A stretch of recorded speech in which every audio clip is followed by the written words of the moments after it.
स्वागत है आपका समाचार एक्सप्रेस में। मैं आपके साथ नेहा वर्मा। अगर आपके परिवार में भी कोई सदस्य कोरोना की चपेट में आ गया है तो घबराएं नहीं।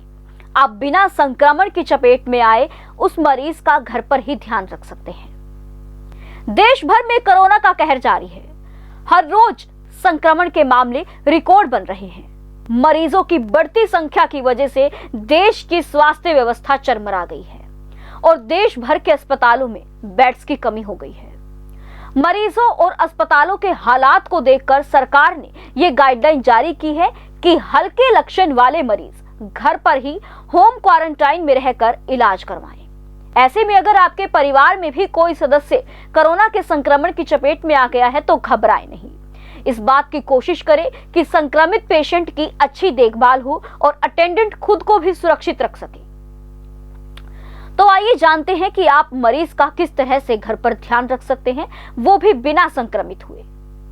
अगर आपका घर बहुत ही छोटा है और आप मरीज को अकेले आइसोलेशन में नहीं रख सकते तो घबराएं नहीं।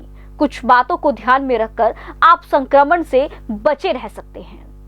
सबसे पहले इस बात को गांठ बांध लीजिए कि मरीज से कम 6 फीट की दूरी बनाए रखनी है। घर की सभी खिड़कियां और दरवाजे हर वक्त खोलकर रखिए। इसके अलावा हर वक्त डबल मास्क लगाएं और हाथों में ग्लव्स पहने कुछ देर में हाथों को साबुन या हैंड सैनिटाइजर से साफ करते रहें। ऐसा करते रहें तो आप मरीज के साथ रहकर भी संक्रमण से बचे रह सकते हैं। कई घर हैं जहां पर एक ही बाथरूम की व्यवस्था होती है। अगर आपके घर में एक ही बाथरूम है और कोरोना मरीज के साथ आपको बाथरूम शेयर करना है तो कोशिश करें कि मरीज के बाथरूम से आने के बाद ही हर चीज को सैनिटाइज करें। बाल्टी में अगर पानी है तो उसे फेंक दें। बाथरूम में कम से कम चीजें रखें। साबुन अलग से प्रयोग करें। कोशिश करें कि मरीज के जाने से पहले ही आप प्रोटीन वर्क निपटा लें। जब भी बाथरूम जाना हो तो दोबारा से सैनिटाइज करें, इसके बाद ही प्रयोग में लाएं। इसके अलावा कोरोना से संक्रमित परिवार के सदस्य का बर्तन अलग ही रखें। इन्हें धोएं, वो भी अलग से। आप गर्म पानी में इन बर्तनों को कुछ देर के लिए छोड़ दें और इसके बाद इन बर्तनों को धोएं। ऐसा करने से संक्रमण की संभावना कम रहती है। जिस कमरे में मरीज है उसे कुछ देर में सैनिटाइज करते रहें। यही नहीं, समय मिलने पर घर के सभी सरफेस को सैनिटाइज करें।